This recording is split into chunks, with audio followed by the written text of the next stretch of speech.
faulting the Iowa State commit over the previous record. Breaking this hour, the verdict in the murder trial of a former Texas police officer who fatally shot a neighbor in his own apartment. Nuclear disarmament talks are set to resume between the U.S. and North Korea. And happy birthday, Mr. President. Jimmy Carter reaches a milestone age no other commander-in-chief has attained. News 4 at noon starts now.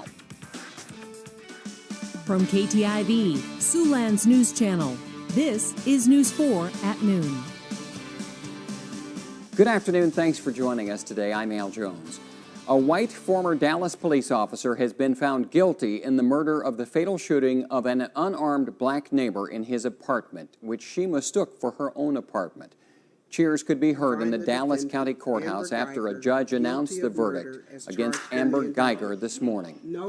Geiger sat alone at the defense table and wept after the verdict was announced.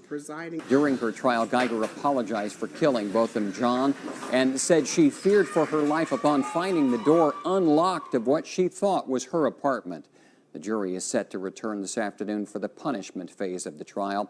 Geiger faces 5 to 99 years in prison. An Iowa judge has struck down large parts of a 2017 voting reform law, declaring much of it unconstitutional. That law requires voters to show certain forms of identification when voting. It requires voters to provide an ID number on absentee ballot applications, and it allows county auditors to reject ballots if they believe signatures don't match a voter signature on record. Judge Joseph Seidlin says the state can require a voter ID election, but election officials must issue a voter ID card to any voter who asks for one. The judge also struck the signature match provisions. North Korea and the U.S. say they have agreed to resume nuclear negotiations following a months-long stalemate over withdrawal of sanctions in exchange for disarmament. North Korea's first vice foreign minister says the two countries will have a preliminary contact on Friday before holding working-level talks this Saturday. In a statement, Cho Son-hui expressed optimism over the outcome of the meeting, but did not say where it would take place. It's also not known if President Donald Trump or North Korean President Kim Jong-un will be directly involved in the new round of talks. Protesters and police are clashing on China's National Day, the 70th anniversary of the founding of the People's Republic of China. Those clashes have turned violent today, police firing tear gas and water cannons, protesters tossing Molotov cocktails. At least 15 people have been injured, one critically. The violence follows a day of festivities in Beijing and a speech by Chinese President Xi Jinping, who called for upholding the principles of one country, two systems in Hong Kong and the special administrative region of Macau.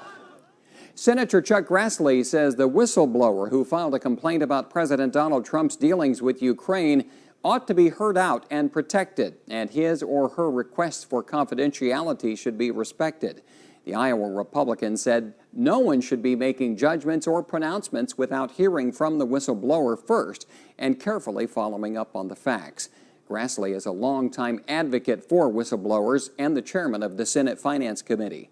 Congress is demanding President Trump's lawyer turn over evidence detailing his ties to Ukraine. NBC's Tracy Potts is on Capitol Hill with that story. I'll get all my evidence together. I'll get my charts. I don't know if they let me use videotapes and tape recordings that I have. Rudy Giuliani tells Fox News he's not sure he'll testify. Democrats have subpoenaed documents from the president's attorney about efforts to dig up dirt on opponent Joe Biden in Ukraine. I think he's in trouble. I think he knows it. And I think he's going to do everything in his power to slow walk this at best and delay. Meantime, President Trump's focused on the person we're trying to find out about a whistleblower who exposed details of his conversation with Ukraine's president.